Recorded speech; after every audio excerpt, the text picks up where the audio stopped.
Hola, buenas tardes. Nuestro equipo está conformado por David Hernández, Jorge Cárdenas, Luz Felipe y su servidor, Brian Calderón. Y nosotros hemos elegido el tema de los péndulos dobles. En esta presentación les vamos a explicar el proceso para calcular la trayectoria de estos mediante ecuaciones diferenciales ordinarias, las cuales se resuelven mediante métodos numéricos. Y también daremos una breve explicación sobre la implementación que desarrollamos para simular dichos péndulos en Python. Los sistemas caóticos cuentan con tres características principales, las cuales son la no linealidad, la extraña sensibilidad que poseen ante cambios muy pequeños de sus condiciones iniciales, y el hecho de que no se puede prever el comportamiento del sistema hasta que dicho proceso sucede o se calcula. Y nuestro interés en este tema se origina en que el péndulo doble es uno de los sistemas caóticos más simples que existen, ya que este posee una trayectoria irregular, la cual al cambiar ligeramente la posición inicial hará que la trayectoria sea completamente diferente, ya que el simple hecho de cambiar la longitud de las cuerdas, la masa de las bolitas o el ángulo inicial en que se posiciona de la forma más mínima posible hará que el cambio en la trayectoria sea muy diferente. Para empezar, ¿qué es un péndulo? Los péndulos son dispositivos simples, fáciles de replicar y muy comunes en el día a día. Estos se componen de un objeto que posea cierta masa. Puede ser, por ejemplo, una piedra o una plomada, y un pedazo de cuerda. Un extremo de la cuerda se ata al objeto para sostenerlo, mientras que el otro extremo debe de estar sujeto a un punto fijo. Galileo introdujo la idea del péndulo en 1584. Se percató de este modelo cuando observó un candelabro en la Catedral de Pisa y vio cómo, a pesar de que la amplitud de las oscilaciones disminuía gradualmente, su periodo no variaba, lo cual es algo que va en contra de la intuición. Posteriormente, Newton utilizó el péndulo para demostrar la inexistencia del éter, para demostrar una hipótesis propuesta por Aristóteles y posteriormente para poder determinar la constante de la gravedad.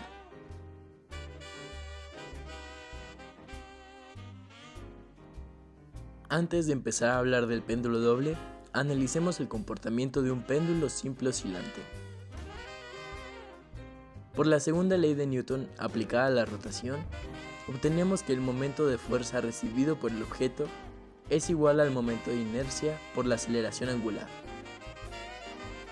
En nuestro caso, menos la magnitud de la masa por la gravedad por el seno del ángulo por la longitud de la cuerda es igual a la masa por la longitud de la cuerda al cuadrado por la aceleración angular. Esto se puede reacomodar como la ecuación diferencial no lineal que aparece en pantalla, donde θ es el ángulo formado por el péndulo con respecto a la vertical, L es la longitud de la cuerda y G es la constante de la gravedad.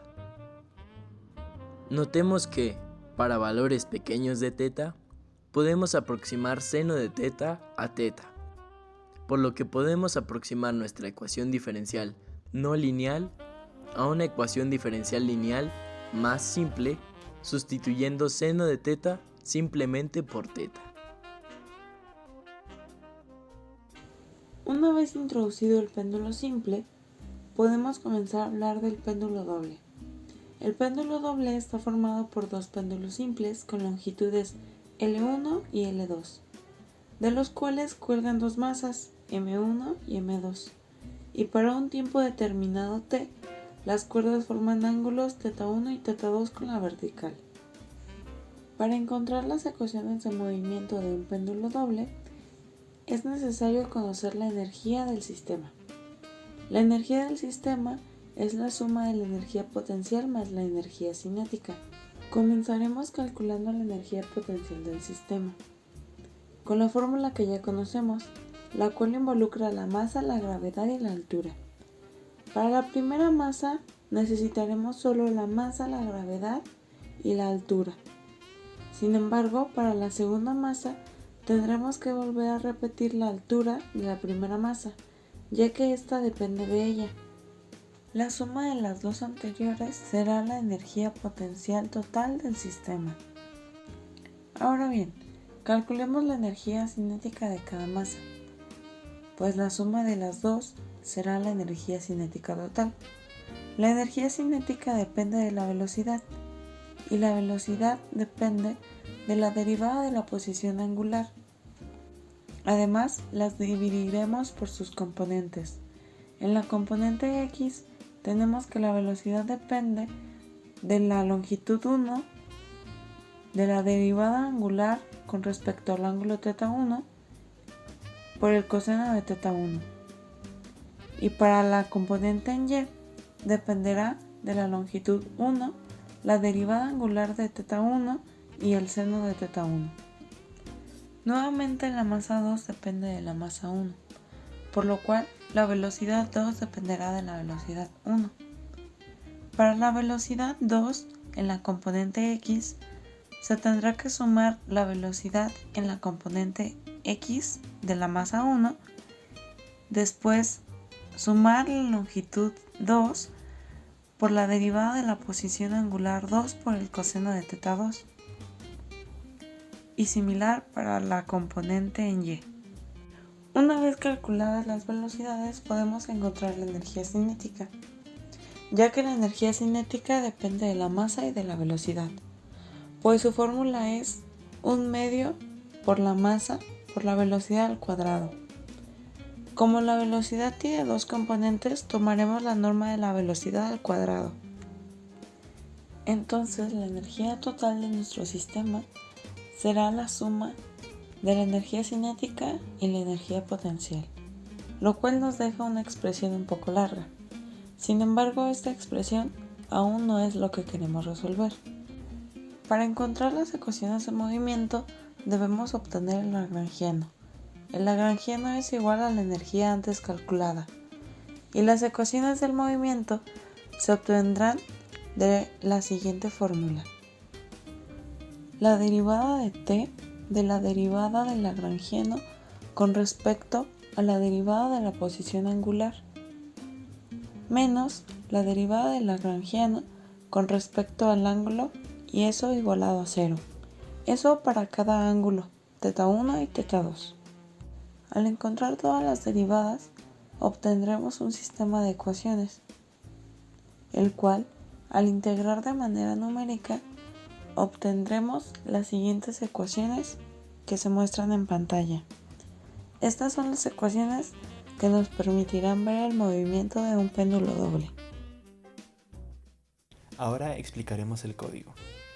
Con base en la matemática resultante que expuso mi compañera, se implementó este código. Notemos que se empleó una variable m, la cual es la razón entre las masas 1 y 2 de los péndulos. Para mayor comprensión del script, se utilizó variables para los coeficientes de las dos ecuaciones diferenciales. Luego, a partir de las condiciones iniciales, deducimos el valor de las segundas derivadas con respecto al tiempo de cada ángulo.